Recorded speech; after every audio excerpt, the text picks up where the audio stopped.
Hey, my name's Ruth, welcome to this week's video, and if you are new to my channel, it's really lovely to have you here. And once again, we're going to be talking about all things mental health, well-being and everything that we cover on this channel. So this week is all about social anxiety, and I felt like this would be a good topic to cover at this point because at the moment I'm filming this, we are currently transitioning in a lot of countries, including the UK, into more eases of the lockdown after the coronavirus. And just the idea that social anxiety is something that has existed long before this lockdown, so it's not just about that, but the idea that anxiety in social situations, being out in the world, being around lots of people, at lots of points in different people's lives, even if it doesn't affect them day in, day out, is an issue, and I think it's something that I've definitely experienced in my own life, and I know a lot of other people suffer with as well. So in this video we're going to be looking about how that's going to come up at the current time, and also as well the strategies and the tools that we may find helpful when it comes to social anxiety and going out into the world and being brave and finding the strength within ourselves to face new situations or face challenging situations. So that's everything that we're going to be covering in this video. First of all, just to touch on the idea that particularly at the moment, for me and I think a lot of people as well, is just the idea that after being kind of so isolated for a relatively long period of time, I think it's been like 3 months now about since I last went in a supermarket or I last went to work in a normal capacity. So it's been a really weird few months, and I know that there are lots of other people in that similar position. So the thought of like going out, back out into the world and going to like sit down in a restaurant and eat food and seeing friends again in kind of like bigger groups outside, and we're now going to be able to go into other people's houses, and there's all these changes coming. It brings with it a lot of uncertainty. So at the beginning of, we'll just use the coronavirus as an example, but this can apply to anything in life at all that's been before and that's going to be ahead. It's just the idea that sometimes we get thrown into situations that are very uncertain and bring around a lot of change. So when the coronavirus started, it was all uncertain and a lot of change that we had to stay in and we had to lock down. And now that we've kind of got into the groove of that, we're very resilient and very adaptable as humans. You know, that feels comfortable now. Like communicating on Zoom and doing online classes and all these things that before, at the beginning of the lockdown, felt really uncomfortable for a lot of us, now feel kind of normal. And the thought of suddenly being kind of thrust back out there, you can almost feel that energy and the momentum of things getting back to normal, then brings up a new wave of uncertainty. And when we talk about anxiety, uncertainty is basically one of the biggest triggers for anxiety. So anything that makes us feel uncertain kind of like feeds the anxiety, and depending on how anxiety prone we are, we can deal with kind of scales of uncertainty in different ways. And I want to stress as well that anxiety is a normal reaction to changing situations in life. And the idea that we shouldn't have anxiety, we should want to like fix it and get rid of it, is simply not viable. So I want to take that off the table straight away. But what we can do is we can look at our anxiety and we can kind of think about how it feels to us, and we can take some sort of ownership and control over how much of an effect on our lives we let it play. And I think that's where the power lies. So it's not about getting rid of it, it's about looking at our relationship with it and seeing that If it's having a very debilitating effect on our life, where it's stopping us from being able to do things that we want to do, and it's having a significant impact where we're noticing it, then it means that it's time for us to do something about it. And one of the things that I think is most crucial is with anxiety is to know that it's got a purpose. So we are afraid of certain situations and we have anxiety about certain things that could happen because we're trying to protect ourselves, and that is a very primal part of the human physiology. So, you know, I don't want to fall off a cliff, I don't want to be hit by a car, I don't want to be eaten by a tiger, I don't want to be attacked in the street. So our anxieties can protect us from those things. But when our anxieties become in overdrive, then they start trying to like stop us from going to meet a friend for a coffee, or writing a poem, or being able to go over and chat to somebody new, or start a new job, which we know that most of those things are not going to cause us to die or be in, you know, great danger. So it's just about knowing that distinction of what anxiety is doing, and the fact that when we're in an anxious state, our brain sometimes can't work out the difference between those things, so it treats everything as though it's a super threat. And when we're going out into the world, when we're talking about social anxiety, we're going back out into the world after the lockdown, and we can't even remember how to like ask for a cup of coffee. We feel uncomfortable like just sitting with people, and it's sort of like you just forget how to be. All the things that we did more naturally suddenly feel like we're a bit stumped and we don't know quite what to do. So that's a completely normal reaction to what's happening right now. And I think that one of the things that it's good to think about is that, particularly at the moment, but this is a big driver in anxiety anyway, is that we can think that the worst thing, we can catastrophize, and we can think that the worst thing possible is definitely going to happen. And if it does happen, we won't be able to handle it. And they're two of the biggest kind of talking points that anxiety tells us in our mind, is that the worst thing's going to happen and we're not going to be able to handle it.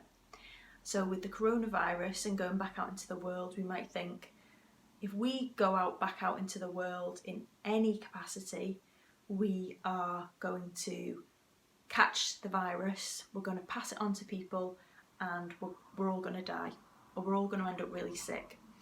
So those are legitimate fears, anxiety-based fears, and they are common drivers of anxiety in general, but particularly at the moment they're going to be heightened. And I think one of the things that really is a key tool is that when those things come up, is to really think about what are our thoughts and what is a truth. So we've got thoughts and we've got truth. And most often the things that we are thinking in our minds are not solid truths. So for example, if I decide to, when things get eased next weekend in England, I decide that I will go and be with some friends, and we'll be 1 metre plus apart, and we will have some food in an external kind of environment in a restaurant, then the thoughts that I could have are, those people are infected and they're going to infect me, and I'm going to get sick and I'm going to die, or I'm going to pass it on to other people. And that's a thought, an anxious thought around that situation. The truth of the situation is far less likely than that thought. So the truth is that there are risks, and those risks are relatively smaller than what that anxious thought is telling me. So it's very important to have that counter voice in your head. So imagine it as a good friend, and you've got a good friend who's got your back up in your brain. If anyone's watched that Disney movie Inside Out, imagine these little characters. that live inside our brain. And this counter person, we'll call them, counter Claire. So this character is going to, whenever we have a thought, and it's particularly an anxious thought, that voice is going to help us to counter it and say, well, you know, is that really true? What about the risks? What about the benefits? What about the statistics around that? Is that very likely to happen? What are the alternatives? What could go right as well as what could go wrong? And this counter Claire is going to really help us to balance out those anxious thoughts by questioning whether they're truths or not. So having that kind of relationship as we go back out into the world with our thoughts can be really, really helpful. And just to say to ourselves, does the worst usually happen? So looking back historically on all the things that have happened in our life, does the worst usually happen? And even if it does happen, how bad is it likely to be? So just thinking about looking at all aspects and then thinking, if it does happen, how bad is it likely to be? So those things can all help. And one of the things that also really helps me is a little visualisation that I do. And this is from Elizabeth Gilbert's Big Magic that I got the inspiration for this. And I think it's helped me to change my relationship with my anxiety. So the idea that I can't get rid of my anxiety, nor do I want to, because it helps me in lots of ways. So it's kind of like a bit of a puppy where it can be really destructive and frustrating and annoying, but ultimately it really wants to be involved and it wants to help me and it wants to protect me. So it's doing a lot of good things as well. But when I get into a highly anxious space, then that means that anxiety is driving the car. So if we're on a road trip and anxiety is another character, Anxiety Alan, let's call him. So if he is driving the car, then I'm not in control and he's dictating where everything goes, and that's not healthy. So I don't want to force him out of the car and kick him to the curb, but he's going to be sat in the back seat and he's not going to choose the directions and he's not going to choose the destination and he's not going to choose what we have on the radio, but he's going to be in the car and I'm going to allow him to be in the back seat. So that's another really helpful way of thinking about how we can approach anxiety and social anxiety in particular. So when we're going out into a social situation, if we're going there in the car, we can picture our anxiety in the back seat. And if it's trying to get in the driver's seat, we can have a dialogue with it in our mind and say, I know you're just trying to help. I know you really want to come on this trip. You want to come out with me today. And you can, but you're going to just be back there and you've got my back, and if I need you, I know you're there, but I'm going to be in the driver's seat. So that would be my second tip of something that's really helped me with my anxiety.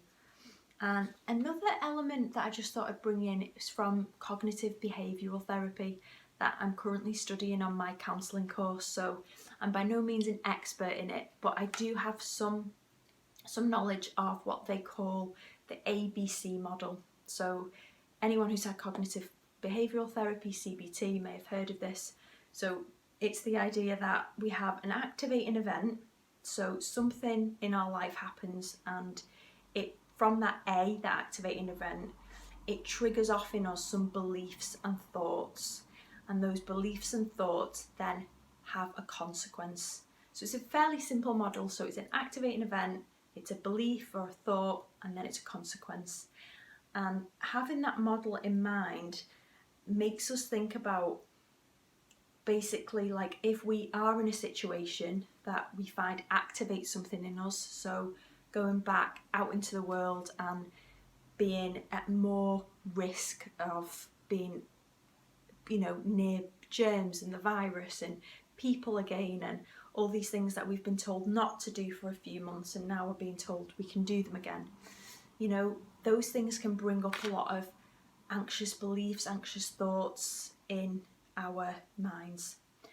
And at the points, at these 3 different ABC points, there are different ways that we can interject and we can take some action. So we can think about which kind of events we want to put ourselves out there for. So do we really want to go to see those friends? Do we really want to go into that social situation of going to a pub, say? And if the answer is yes, we do actually really want to do it, but we're feeling anxious, then we shouldn't let those things hold us back. And if we actually say, do you know what, I don't actually think I actually want to do those things, that's okay too, and we don't have to even go into that activating event. But if we do choose to go into those situations, or we don't have a choice and it's work related and it's something that we feel we have to do, then when the beliefs and the thoughts, the second phase, come in, that's where that counter voice that we talked about before can come in and start to ask us those questions about, you know, have we reacted to a situation like this before? Is it definitely what we're saying? Is this a thought or is it a truth? So we can start to ask ourselves some of those questions at that point. And that may be enough to change the consequence.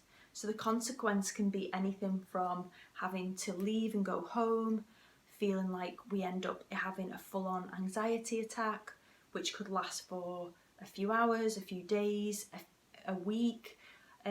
So the consequences are different, and that ABC model is very flexible, but it gives you an idea of how it cascades from the activating event, the belief, the thought, and then the consequence, and where we can step in. And even if we get to the consequence and we do end up in that really anxious place, what tools, what things can we do? How can we use that counter voice to help to ease ourselves out of that again? So I'm going to put some links below to some helpful CBT tools that may help you around that, particularly around the ABC model and some of the questions that we can ask ourselves to help with that other voice in our minds that we can cultivate. And the last thing I want to say is sometimes it's helpful to do like a check-in or a check-out number. So maybe like daily do it. You could do it when you wake up, or you could do it in particular situations. So from 0 being I'm on the floor, I'm really anxious, I feel terrible, to 10 being like I've got this, I'm totally comfortable. Like just checking in with ourselves throughout different points in the day, in different situations. What's my check-in number? How am I feeling about this? And being in that dialogue with where we're at, so that we can bring in that counter voice more, and we can ask ourselves questions, and we can do things to hopefully bring us, if we are at like a 0 or we're at a 2 or a 3, we might be able to raise ourselves up a little bit and make that easier to deal with. And also just to know that, like I said, anxiety is normal to be feeling right now. And if you feel like, I know a lot of, particularly I'm pregnant, I've been speaking to a lot of pregnant women online, you know, mental health issues at the moment are really, really coming up for people. And it could be really bad anxiety, paranoia, stress, depression. And so just to remind ourselves that it's okay to ask for help. So for example, through my pregnancy, I know that there are specialist mental health midwives that we're able to talk to if we need that. And finding people that can help you, whether that's some sort of talking therapy, there's lots of that available online at the moment, and you can use counselling directory to find counsellors and CBT therapists and people that are working online whilst they're not able to open up and have face-to-face sessions with people. So that could be something that's really helpful for you at this point as we transition back into some sort of new normal, and we learn how to talk again and order a cup of coffee and live life and just do the normal things that we used to just do and take for granted. So I really hope this has helped. Good luck with everything over the next week or so, and I will be back in about a week's time with another video. The videos have been a little bit more sporadic recently just because I'm pregnant and I'm working my way through this as well, so and posting as much as I can when I feel like I've got something positive and something worthwhile to share with you all. And yeah, if you like this video, like, subscribe and share with people, and I will see you next time. Thanks guys, bye.